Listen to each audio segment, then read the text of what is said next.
અમારે અહીંયા અમારા તો નજીક જ છે. પણ દુધરેજની ગાદીની તમને એક વાત કરું, મેં સાંભળેલી, અમારા ગુરુ મહારાજ વાત કરતા, સાચું ખોટું મારો માલિક જાણે.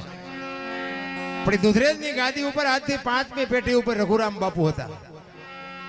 આજ કનીરામ બાપુ છે, એની પહેલા કલ્યાણદાસ બાપુ હતા, એની પહેલા ગોમતીદાસ બાપુ હતા, એની પહેલા જીવરામ બાપુ હતા, અને એની પહેલા રઘુરામ બાપુ હતા. 300-350 વર્ષ આસપાસ મારા અંદાજ મુજબ આ બનેલી વાત.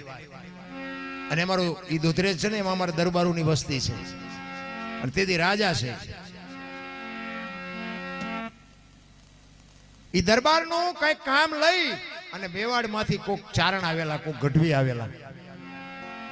એ વખતે તો બાપુ માલધારીનો દીકરો હોય, ચારણનો દીકરો હોય, દરબારોના કાર્ય કરતા, દીકરીઓને તેડવા જવાનું હોય, હકપણ કરવાનું હોય, લેવા મૂકવા બાપુ તેથી.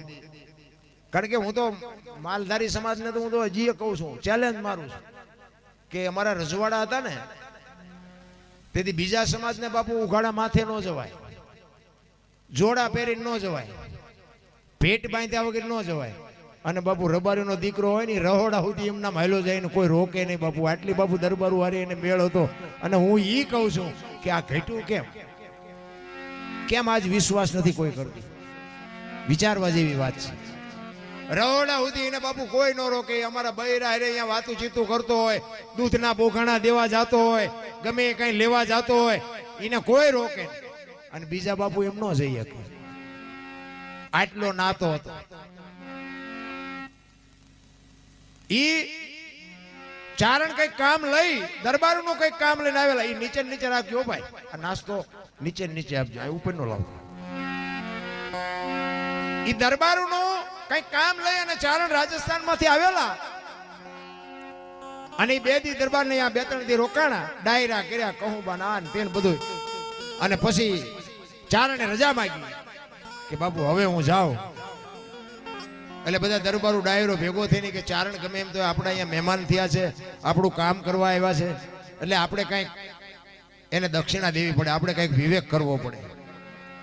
એ બધા દરબારોએ થોડા ભેગા કરી અને 2000 રૂપિયા, બાપુ તેદીના 2000 એટલે આજના 2 કરોડ કહેવાય. 2000 રૂપિયાની શીખ કરી અને બાપુ ગઢવી તમે જોવો ને તો એની કહું ફાટે, વાહ દરબારો, મને આજ 2000 રૂપિયા બાપુ શીખ કરી. પણ એને ત્યાંથી નીકળે અને એને વાત યાદ આવી કે અહીંયા એક આ દુધરેજ ગામ છે કે ઓલી વડવાળાની કઈક જગ્યા નાની એવી છે, કઈક ડેરી છે, કઈક ઝૂંપડી છે. એ કે અહીંયા દરબારોએ કીધું કે હા, તો કે મારે એના દર્શન કરવા જવું છે. અને એ વડવાળાની ઝૂંપડી હતી ને, ત્યાં એક છોકરો કોક મૂકવા ગયો કે હાલો હું તમને દેખાડું. એ વડવાળાની જ્યાં જગ્યા હતી ત્યાં રઘુરામ બાપુ બેઠા છે, અને અહીંયા આવ્યા અને રામ કર્યા.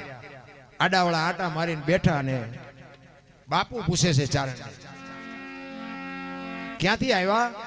એ કે બાપુ રાજસ્થાન માંથી આવ્યો. કેવા છો? એ કે હું બાપુ ગઢવી છું, ચારણ છું.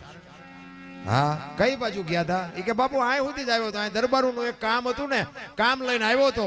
અને 2 દી રોકાણો. હવે દરબારોએ મને શીખ આપી એટલે હવે હું જાઉં છું. દરબારોએ શીખ આપી? તો કે હા. કેટલા આપ્યા? અરે બાપુ તમારા ગામના દરબારની શું વાત કરી, 2000 રૂપિયા મને આપ્યા.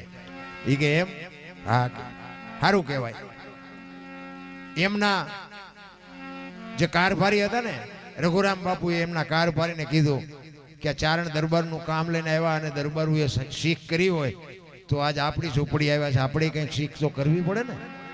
એ કે જાઓ તો માલિકો પૈસા પડ્યા, એમાંથી 2000 રૂપિયા લેતા હો. અને 2000 રૂપિયા લેતા હો એમ કીધું ને, ચારણની આંખું ફાટી રહી. આ તો ગમે એમ તો દરબારું તો આપે, એ તો રાજા છે, ગામ ધણી છે. આ એક નાની એવી ઝૂંપડીનો સાધુ ઈ મને 2000 આપશે? અને 2000 રૂપિયા લઈને બાપુ આવ્યા અને રઘુરામ બાપુને આપ્યા. રઘુરામ બાપુએ કીધું કે બાપુ આ વડવાળાની પ્રસાદી છે, લઈ જાઓ. પણ એ 2000 રૂપિયા બાપુ ચારણના હાથમાં આપ્યા. અને ચારણને બાપુ કહું મડી તૂટવા હો ને, એ તો બાપુ શું, એ પછી ચારણ બાપુ બાકી રાખે? ચારણ પછી કહે છે કે રાજા જોયા ઘણા પણ રાખ, ફકીર તું ફાકડો. રઘુરામ આડો વાળો આંખ બાળા બાપ, આમને મને આપ્યા એ તો એક ગામ ધણી હતા, પણ તું તો એક નાની એવી ઝૂંપડીનો ફકીર છો, તું તો એક નાની એવી ઝૂંપડીનો સાધુ છો, તે મારા 2000 રૂપિયા આપ્યા, મારે તારા શું વખાણ કરવા?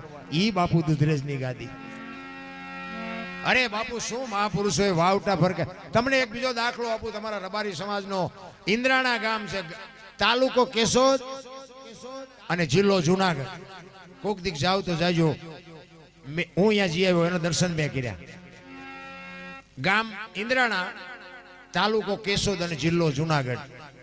ઈ ત્રમટા હાકનો રબારી અમરા હતા જેનું નામ, અને રામદેવજીના મંદિર બનાવવા માટે બાપુ એવી બાપુ ટેક લઈને બેઠેલો, અને રામદેવજી બાપુનું મંદિર આજે અડીખમ ઊભું છે. મંદિરની સામે બાપુ એની સમાધિ છે. પણ હું અહીંયા ગયો, શું બાપુ સંતોના ભજન પડ્યા છે. તમે કોક દીક બહાર નીકળીને આંટો મારો તો તમને ખબર પડે આ ધરતીની શું તાકાત છે. એમના દીકરાનો દીકરો મારી હારે આવ્યો, એને બધી મને વાત કરી.